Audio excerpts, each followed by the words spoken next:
A Magazine Luiza vai emitir 2 bilhões de reais em debentures. O que significa isso? Esse é o tema do nosso vídeo de hoje, do nosso plano 5, o plano que vai te ajudar a chegar nos seus 5 primeiros dígitos de investimento, que seria em torno de 10 mil até 99 mil reais, respeitando aquilo que a gente chama de raízes, que são os aportes, os ativos, tempo, paciência e comprometimento. Eu sou Edgar Amazonas Filho, cofundador da Symmetry. Seja bem-vindo a esse vídeo aqui do nosso plano 5. Hoje a gente vai falar a verdade, o que significa essa história de debentures e mais, o que significa essa emissão de 2 bilhões de reais em dívida pela Magazine Luiza. Então vamos entender melhor essa história. Então, partindo aqui para a nossa lousa, né? Nossa lousa aqui, vamos entender melhor essa história, tá? Então vamos falar aqui de renda fixa, né? Na verdade, o que a gente está falando hoje é renda fixa. Apesar do plano 5 ser mais focado em renda variável, né? A gente fala também sobre renda fixa. Na verdade, a gente quer trazer aí o investidor, aquele aspirante investidor, ou aqueles investidores que estão iniciando aí exatamente para um conteúdo abrangente, tá? Que é exatamente envolvendo desde a renda fixa até a renda variável, tanto aqui no Brasil quanto nos Estados Unidos. Mas enfim, aqui na renda fixa, a gente tem algumas possibilidades de investimentos, tá? A gente tem aí, no caso, então envolve emprestar dinheiro, né? Mas emprestar dinheiro para quem, tá? Então, a primeira pessoa, né? Vamos colocar a primeira instituição, na verdade, você pode emprestar dinheiro para o governo.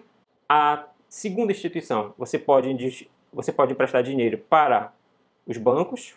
E a terceira possibilidade é você emprestar dinheiro para as empresas. É bem simples isso, tá? Muita gente complica aí essa história de renda fixa. Tem a possibilidade de fundos aqui, vou até colocar em vermelho, tá? Fundos de investimentos em renda fixa?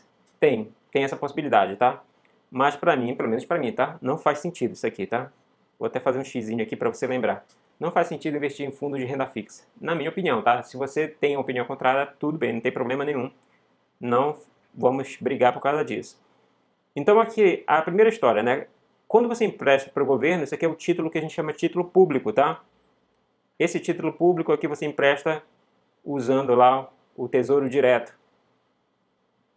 Essa é a forma de você investir em renda fixa através de empréstimo para o governo. O que o governo vai fazer com esse dinheiro, né? Todo empréstimo, teoricamente, deveria ser utilizado para você comprar e investir em ativos, tá? No caso do governo, não necessariamente, né? Então aí a gente não vai levar em consideração essa questão aí, né? Mas enfim, o Tesouro Direto, né? É usado aí exatamente para investir na infraestrutura do país, né? Ou de repente até outras questões aí, tá? Que a gente não vai discutir. Isso aqui é a primeira possibilidade. A segunda possibilidade, você emprestar dinheiro para os bancos. O que os bancos vão fazer? Pegar aquele seu dinheiro que você não sabe o que fazer, porque investir em renda fixa significa basicamente que você não sabe investir. Esse que é o resumo da história, tá? Então aqui no caso, não estou dizendo que é ruim, tá? Mas você pode controlar a volatilidade, por exemplo, do seu portfólio de investimento exatamente com essa base da renda fixa. Mas se você tem muita renda fixa, né, principalmente poupança, né, nem se fala essa questão, né, você tem um problema, tá? Você vai perder para a inflação. Mas um outro momento a gente pode conversar melhor sobre essa questão. Mas o principal aqui é investir para emprestar dinheiro para o banco.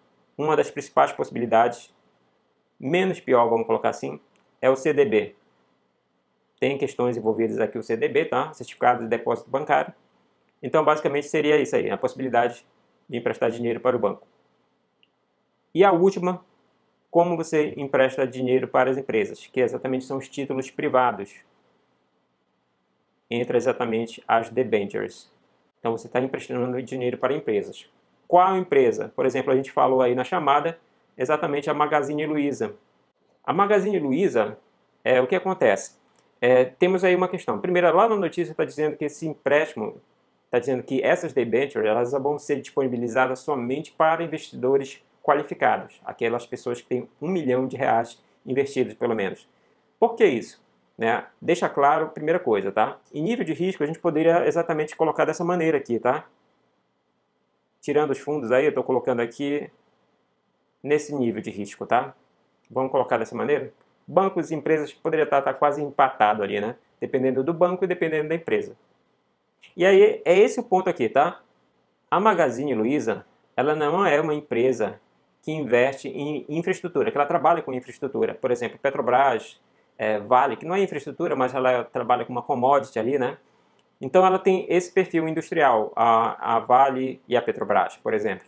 Mas a Magazine Luiza não tem esse perfil industrial, ela é uma empresa, um e-commerce, né, uma empresa mais voltada para o varejo e tecnologia, tá? Ela trabalha também com tecnologia, e então ela está caracterizada mais ou menos ali naquele bolo. Então ela é uma empresa que envolve um certo risco. Existem empresas de classificação de risco, aí, por exemplo, a Standard Poor's, tem a Fitch, tem aí, quem mais aqui? Deixa eu ver, a Moody's, tá? Que inclusive está na nossa carteira do plano 5, né? O plano 5, a carteira do plano 5, para você que não sabe, mensalmente eu invisto aí R$1.000, utilizando a nossa solução Quant, que a gente desenvolveu aqui na Symmetry, e que ajuda no processo de tomada de decisão, né? E aí você pode utilizar essa classificação de risco exatamente para você observar o quanto você vai assumir de risco naquela debentures, tá? Então existe isso aí também, tá? Não só olhando aí em termos de para quem você vai emprestar, né? Se é para o governo, se é para o banco ou para a empresa, dentro de cada uma ali existe o seu risco inerente. Na debenture, você tem que olhar aí, no caso da Magazine Luiza, ela vai ser disponibilizada somente para quem tem R$1 milhão, pelo menos R$1 milhão investidos naquela corretora que você utiliza. E também, né, você pode observar também alguns critérios lá, além dessa questão da empresa, né, a debenture em si, né, ela tem uma baixa liquidez. Né, o que é a liquidez? É você pegar aquele ativo financeiro, né, e transformar em dinheiro. Então isso aqui é um problema lá nas debentures, tá? Você vender aquelas debentures por causa da liquidez. Então você tem um problema ali que você tem que levar em conta na hora de investir, tá? Eu particularmente não invisto em debentures.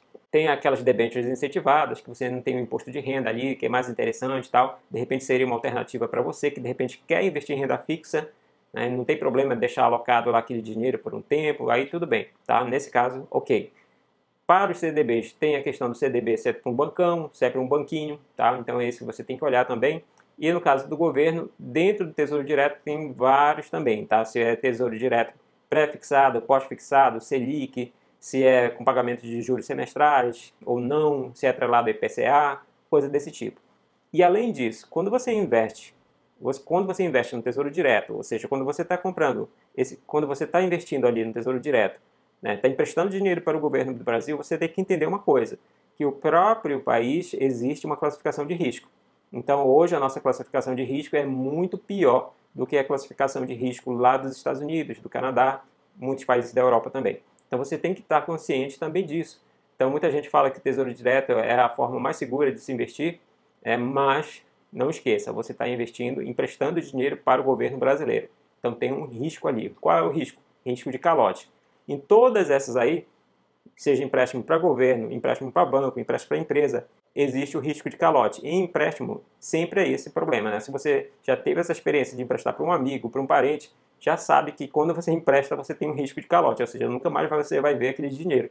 Então aqui é a mesma história. Se você empresta para o governo, tem esse risco. Se você empresta para um banco, tem esse risco. Se você empresta também para uma empresa, também tem esse risco. Então é isso que significa. No caso, pelo lado da Magazine Luiza, o que ela vai fazer, tá?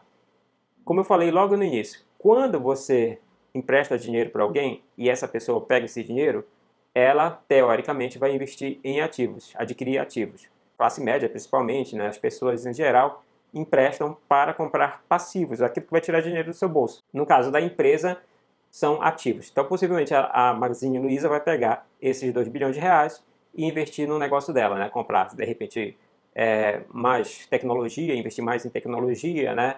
Investir, sei lá, em novas lojas, abertura de lojas, coisa desse tipo, na parte digital. Ninguém sabe exatamente ali o que ela vai fazer com esses 2 bilhões. Só o pessoal lá do conselho, o pessoal lá da empresa.